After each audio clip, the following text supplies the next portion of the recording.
You would think that after so many of these, I would know how to start them. Yeah, but this is 2 Cents with Drew Thomas and Jeff Matevish. And we were having a little bit of a personal debate off mic about the advantages and disadvantages of debit cards versus credit cards. And we thought, you know what? Why don't we turn the microphones on and have this debate for you? Yeah. So I think both of us use both. I mean, I don't think either one of us is completely one side or the other, right? I mean, Right. I mean, it depends on the scenario, but I use both. So do I. But my trend is more debit. And I am opposite. I tend to use more credit. Yeah. And so we started talking about some of the reasons why that is and some of the advantages to both. And one of my first arguments was with debit cards, well, I can't overspend, or it's more difficult for me to overspend. Mm-hmm. If my bank allows me to overdraft my account, or I agree to allow my bank to overdraft because I don't want to be embarrassed when I'm standing at the line at the grocery store, I can theoretically spend more than what's in my account, but I'm going to pay a fee. You're right. A penalty fee for that. So, it makes me more disciplined. I think my issue comes from the fact that when I was younger, credit cards and the education around credit cards wasn't as good as it is today. And so I kind of got in over my head with credit cards, and I try not to use them when I don't have to. Okay. But you made some good points on the credit card side. Yeah. I mean, I use credit cards because I do get points. I get perks. There are perks with a lot of different credit cards. I pay my credit card bill on time in full every month, so I'm not worrying about interest rates and all that kind of stuff. I monitor my credit card constantly on my credit card app. I know what I'm spending, so I'm not worried about spending too much. Yeah, and in that case, I would agree that you have a lot of advantages. But being honest, I mean, credit card companies would not be in the shape they're in financially if everybody was as disciplined as you. Right. They're banking on people a little more relaxed. Yeah. Yeah. So, I mean, I know for some people, especially older folks like my parents and stuff, that for a long time they had a difficult time sort of separating the two because they look the same. Yeah. I mean, your debit card looks the same as your credit card. Right. So, with credit, you're paying interest theoretically, assuming that you're allowing interest to carry over month to month, or purchases, I should say, to carry over month to month. You're going to pay interest on that. Yeah. Whereas on debit, again, unless you're willing to pay a hefty overdraft fee, and even at that, you're not allowed to do that forever. There's going to be limits to how long or how many times you can overdraft your account. Yeah. You have to be more disciplined about only spending what you have. There are sometimes fees with credit cards too.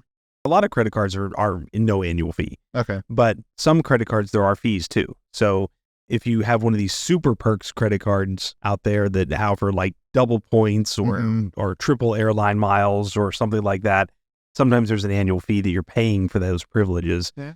Have you ever done anything with like your points and stuff like that? Have you ever traveled on your points? I have not traveled on my points. And actually, I've cashed in points recently. I do around Christmas time, like for online shopping and stuff like that. I try to save up points, because you're usually spending a lot of money during the holidays anyway. So if I can save a couple bucks, and get that extra gift, that's what I try to do. But no, it's usually just for online shopping. How about you? No, I've never used a lot of I mean, I do use points from time to time, but I don't have that many saved up usually is my thing. So I'll use them same as you. I'll go and I'll use them around the holidays or something like that as like, found money. Yeah. And that helps whenever you don't have as much cash, but I don't always have a lot of points or anything like that to travel on. I know people that use their credit card all the time, and they've traveled across the country. They've traveled across the pond to England, France, or whatever, just on points. Oh, yeah. Yeah. I mean, it's amazing. Some of these credit cards, you get so much back. But again, you're paying a pretty hefty fee usually. Yeah. Yeah. So as far as your debit, you really use your debit at all? I use it almost exclusively at ATMs or at my bank's ATM just to take it. I'm a cash guy. I mean, I prefer cash over, a card if I can use cash. I think it helps me budget a little bit better. I like having it. That's true. I like having something tangible. But yeah, so I'll use credit cards, when I get gas. That's for all my subscriptions that we've talked about in the past. Yeah. But I don't do any online banking with my debit card. I feel that it's not as safe as a credit card. Yeah. When it comes to transactions, when I'm giving someone my card or my card number, I definitely prefer a credit card over a debit card. Yeah, I can get what you're coming from there because it's probably easier to dispute transactions, fraudulent transactions on a credit card because it's on your credit line. It's not your cash in your bank account. Right. Right. When that's gone, your bank can say, okay, well, nothing we can do about it. Yeah. At least with the credit card, you have not paid that yet. Yeah. You said you're more of a cash guy. I mean, like I remember a time in my life where cash was king. I mean, you had to have cash. And if you were going on vacation or something like that, you had to remember to go to the bank the day before you left or something and take out $500, $600 in cash to spend whenever you were out of state. And from a safety standpoint, I would argue that maybe it's easier to have your debit card because now you're not carrying all that cash on you. Around town, I would agree. I mean, around town, you're probably only carrying $50. Yeah. At a time. Right. But if you're traveling with all that cash, especially if you get a plane or a train or something like that, like that's, I don't know. Yeah, no, I agree with you on that one. Yeah. But, to be fair, you could theoretically use, like if somebody gets your debit card, like they could try to spend a bunch of stuff before you had a chance to shut it down. Yeah. And so, until, recently with these apps that are out there now that allow you to shut your card down, before that, you got to wait till you got your statement to see, hey, someone just took $1,000 from me and I didn't even know it until 30 days later. So. Yeah. Or if you knew your wallet was stolen or something like that from you, then you still had to wait to get to a phone or call your bank. Whereas now a lot of times you can just pick out, your app and shut the card off and stuff so they can't get to it that fast. I mean, now there is a third option out there that we haven't really talked about yet, and that is prepaid cards. Oh, yeah. Which are not as popular as they once were. But prepaid cards are an option for people that want to have sort of like the best of both worlds because you can load a prepaid card with funds and you can't overspend. And if it does get stolen or there's fraud on the card, they can only take what's on the card. Like it's not connected to your bank account and it's not connected to your credit line on your credit card. Yeah. But just like anything else, there's the drawback. There's fees. Yeah. I used to work with a guy that it would exclusively shop online only with prepaid cards. Yeah. Just because he was so petrified that he was going to have his card number stolen. This was before VPNs and these services that give you temporary credit card numbers. Yeah, that's a good point. There are some now. I got an email from one of my credit card providers just the other day that said that they're now offering the ability using their app or something to generate you can go in, log into your account, you can generate a card number that is temporarily connected to your real card number, give that number to the retailer. It'll still bill your credit card, but then that number is a one-time use only. Like if somebody steals that number, it doesn't matter. It won't work. It won't work a second time.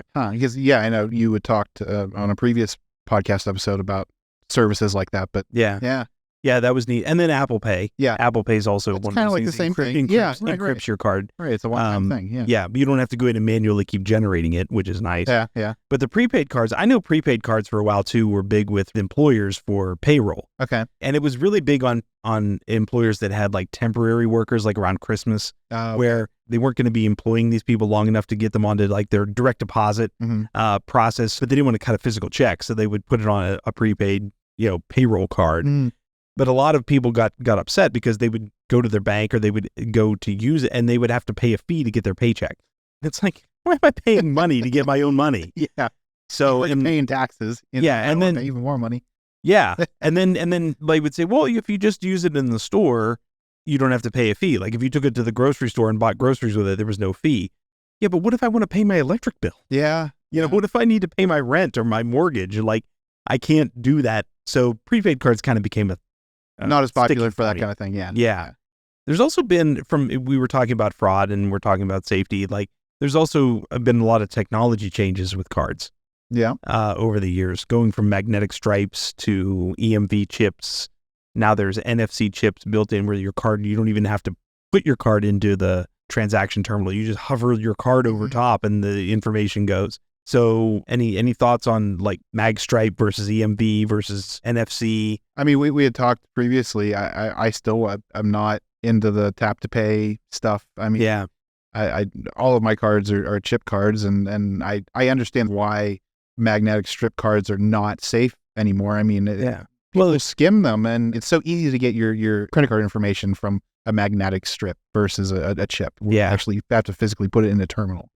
Yeah, I remember when chip cards started becoming really popular about 10 years ago, there was this whole campaign that I remember being out there where you had to, they wanted people to dip their card rather than swipe their card because everybody was so used to swiping their card, right? Yeah.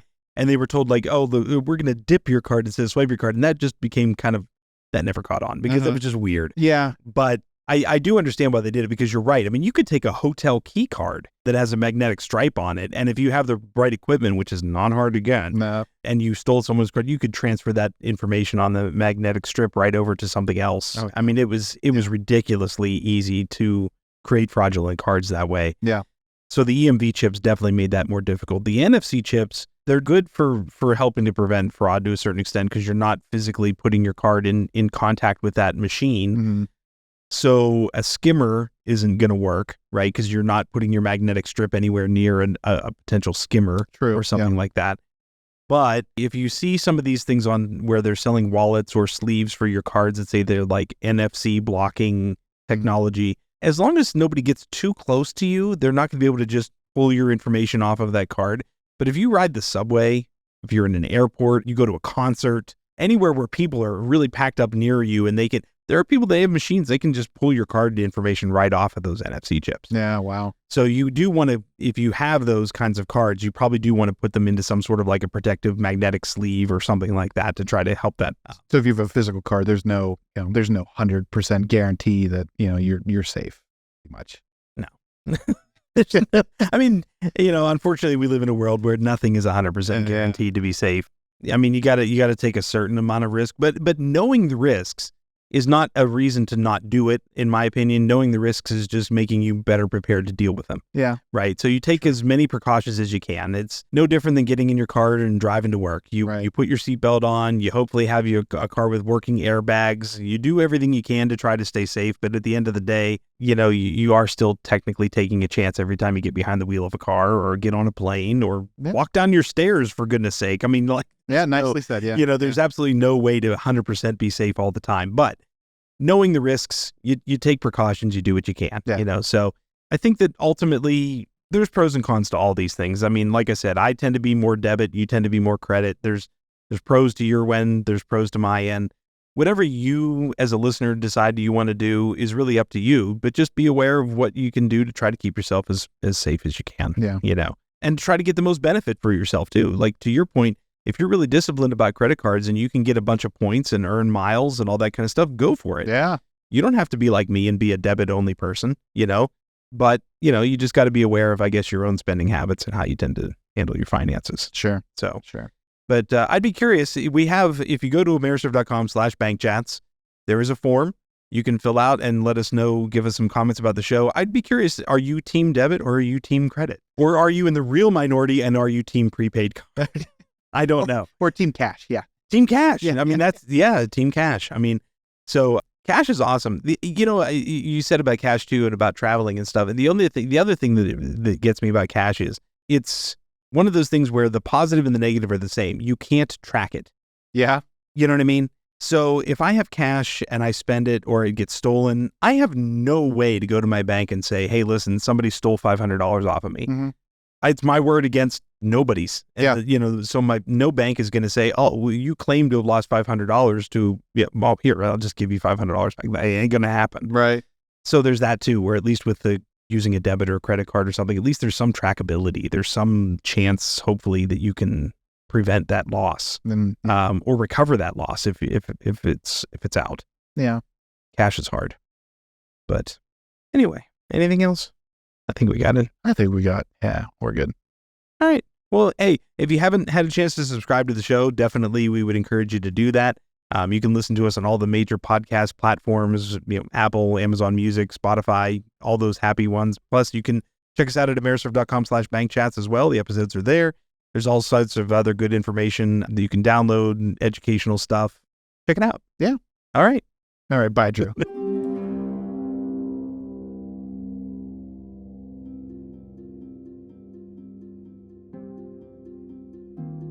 This podcast focuses on having valuable conversations on various topics related to banking and financial health.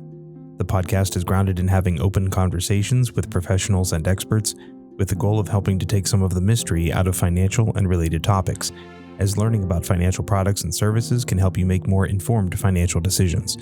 Please keep in mind that the information contained within this podcast and any resources available for download from our website or other resources relating to bank chats is not intended and should not be understood or interpreted to be financial advice. The host, guests, and production staff of Bank Chats expressly recommend that you seek advice from a trusted financial professional before making financial decisions. The host of Bank Chats is not an attorney, accountant, or financial advisor, and the program is simply intended as one source of information.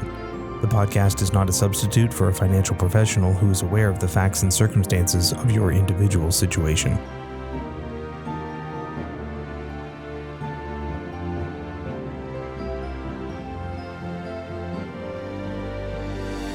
Thank you for listening.